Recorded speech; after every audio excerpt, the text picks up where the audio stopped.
Hello everyone, how are you.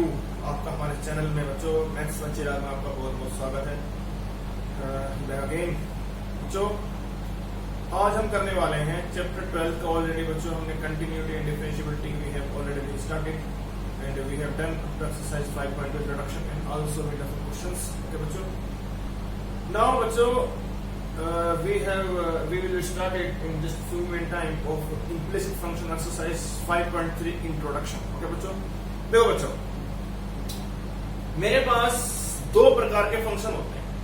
एक होते हैं इम्प्लिसिट, एक होते हैं एक्सप्लिसिट।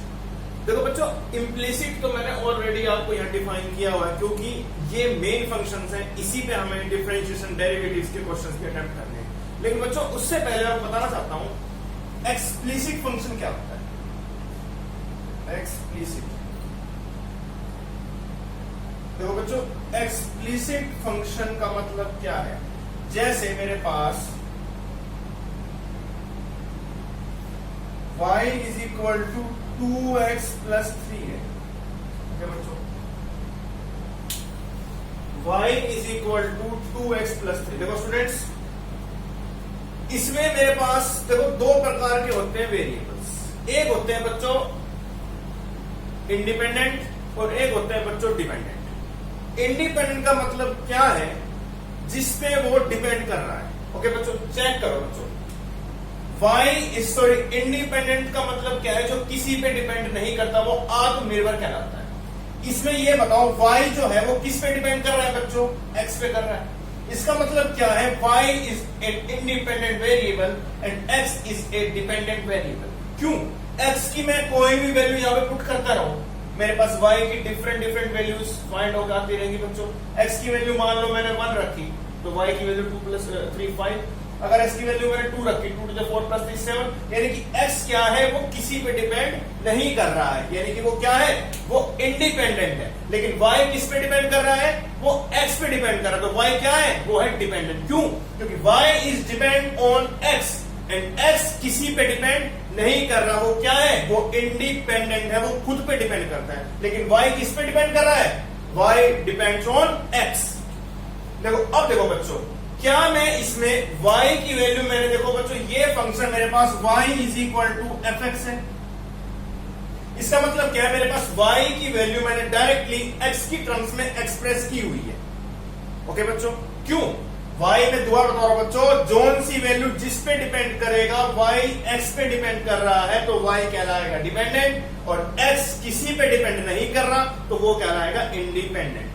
और मेरे पास जो फंक्शन है वो y is equal to F X, यानी कि x की टर्म्स में क्या बच्चों, मैं इसको x equal to Y minus 3 upon 2 भी लिख सकता हूं।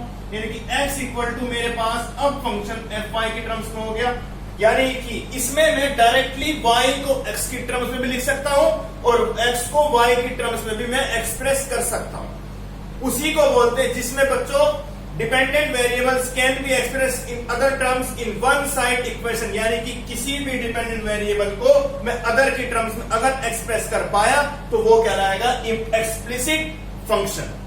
देखो, डिपेंडेंट वेरिएबल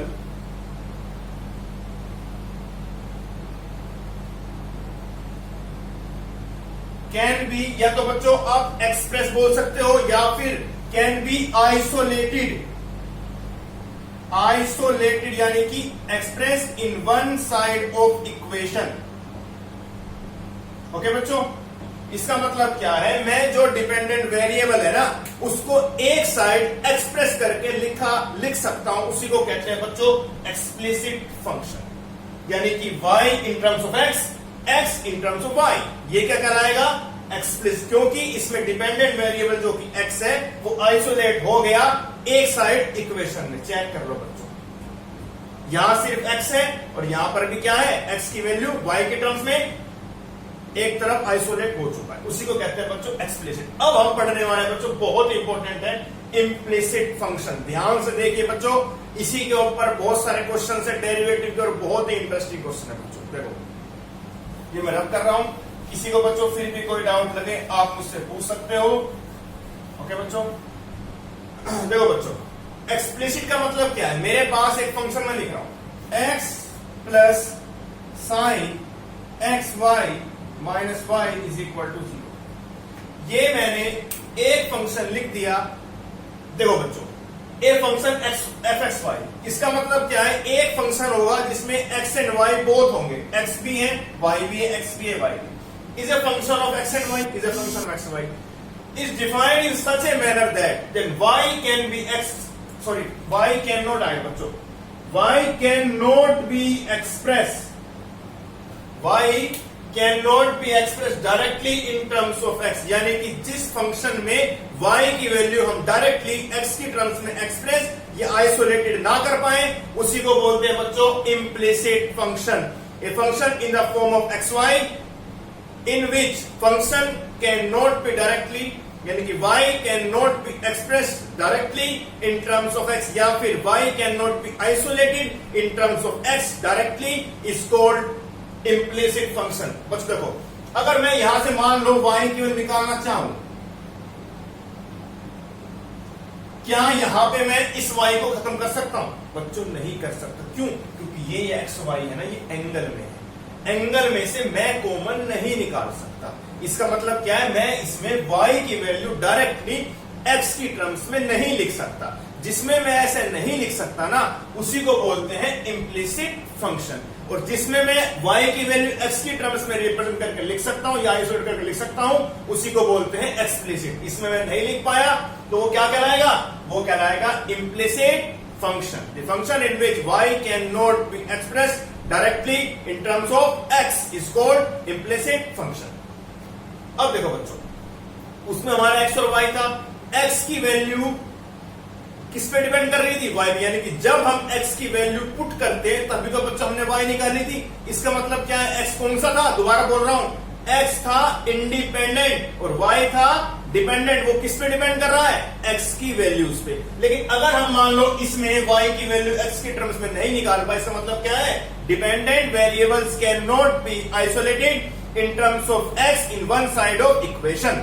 यानी कि इसमें जो डिपेंडेंट वेरिएबल क्या है, x, वो आइसोलेट नहीं हो पाया। इसका मतलब क्या है, ये कौन सा फंक्शन है? Implicit function. अब देखो बच्चों, ये मैंने फंक्शन लिखा हुआ है। अब देखो इसका डेरिवेटिव कैसे करते हैं बच्चों। देखो इसमें आपको क्या करना है, सिंपल डेरिवेटिव करना है, यानी कि इसमें भी आपको बच्चों dy अपॉन dx ही निकालना है, कुछ भी अलग नहीं करना है। जैसा आप करते आए हैं वही बच्चों इसमें आप करेंगे।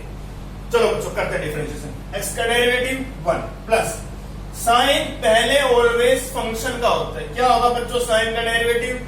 साइन का होगा बच्चों cos xy डॉट, अब एंगल है, एंगल कब तो करते हैं बच्चों, इसमें एंगल क्या है? x और y है ना, यानी कि हमें x इंटू वाई में u into v product rule लगाना होगा। तो बच्चों लगाओ, x को छोड़ा y का डिफरेंशियल किया dy upon dx, plus y को छोड़ा x का 1 हो गया, माइनस कितना होगा बच्चों y का डिफरेंशियल dy अपॉन dx।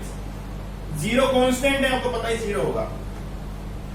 अब देखो बच्चों, मेरे को क्या करना है, dy अपॉन dx की वैल्यू निकालनी है, यानी कि मुझे इसको अरेंज करना है। मुझे आंसर अभी भी differentiation of y with respect to x, dy upon dx या फिर f डैश x की फाइंड करनी है, जो कि मैं डिफरेंशिएशन में करता हूं। तो बच्चों कैसे करेंगे? 1 को मैंने सेम लिख दिया, इसके अंदर मल्टीप्लाई करो, x cos xy dy upon dx plus y cos xy, इसको उठा के बच्चों वहां ले जाओ, dy upon dx। Okay students, अब क्या करो बच्चों, मैं क्या कर रहा हूं, इसको तो सेम लिख रहा हूं, जिसमें dy अपॉन dx नहीं है ना, उसको एक साइड अरेंज कर लो स्टूडेंट्स, ठीक है। इसको मैंने यहां लिख लिया। मैं क्या कर रहा हूं, dy अपॉन dx एक तो पहले से ही था, अब मैं इसको उठा के बच्चों उस साइड लेके जा रहा हूं, ठीक है बच्चों। Students, x cos xy dy upon dx। अब देखो बच्चों, 1 plus Y cos X Y, check करो बच्चों, इसमें से dy अपॉन dx कॉमन आ रहा है एक्सैक्टली, तो क्या बचा 1 माइनस का x कोस एक्स वाई। अब बच्चों हमें क्या निकालना है, dy अपॉन dx निकालना है, तो ये वैल्यू कहां पे आ जाएगी, इसके डिनोमिनेटर में, डिवाइड में। तो क्या बचा बच्चों, 1 plus Y cos X Y upon 1 minus का x कोस एक्स वाई। ये है बच्चों मेरा डिफरेंशिएशन जितने भी बच्चों आपके पास क्वेश्चंस इंप्लिसिट के होंगे ना, यानी कि जिसमें function x and y both include होगा और y की value can not be express directly in terms of x, उसके जो भी क्वेश्चंस आपके पास दिए होंगे आप इस तरह से बच्चों उनको अटेम्प्ट करेंगे। हर किसी में आपको निकालना यही है, कुछ भी अलग नहीं निकालना। जो आपने डेरिवेटिव पहले एक्सरसाइज में किया था अभी बच्चों आप करेंगे वही, लेकिन बस इसमें होगा क्या, आपका डिफरेंशिएशन बच्चों बोथ साइड से लेंगे। तो ऑन डिफरेंशिएशन बोथ साइड्स बच्चों, यहां का भी डिफरेंशिएशन यहां का भी, और जीरो का तो पता ही बच्चों, अगर मैं बोथ साइड डिफरेंशिएशन करने वाला हूं, जीरो कांस्टेंट है, कांस्टेंट का तो बच्चों जीरो ही होगा। इसी कारण से डिफरेंशिएशन बच्चों मैंने बोथ साइड कर दिया, लेकिन लास्ट में मुझे निकालना अभी भी dy/dx ही है, और वही बच्चों मैं निकाल के दिखा दिया। याद रखना वैल्यूज आंसर जो आएगा ना उसमें x एंड y बोथ होंगे। ये मत समझना कि हमारा आंसर x के टर्म्स में आएगा, नहीं, क्यों? क्योंकि ये इम्प्लिसिट है, इसमें y डायरेक्टली x के टर्म्स में रिप्रेजेंट नहीं हो सकता, तो आंसर में भी y आएगा। ये बच्चों आपका इम्प्लिसिट फंक्शन। क्वेश्चंस ट्राई कीजिएगा, किसी को कोई भी डाउट लगे you can ask me in the comment section. और बच्चों please like, share, subscribe, comment जरूर करना बच्चों, और प्लीज बेल आइकन पक्का दबाएं जिससे आपको वीडियो की नोटिफिकेशन मिलती रहे। और कोई भी किसी को डाउट लगे बच्चों तो मुझसे पूछ सकते हैं, लेकिन बच्चों घर में रहें और बच्चों चैनल को शेयर करें, सब्सक्राइब जरूर करना। जितना हो सके बच्चों पढ़ाई करें, प्रैक्टिस करें, क्योंकि बच्चों मैथ्स है, इससे प्रैक्टिस से होता है। किसी को फिर भी कोई डाउट है उससे पूछ सकते हैं। ओके बच्चों, thank you so much students.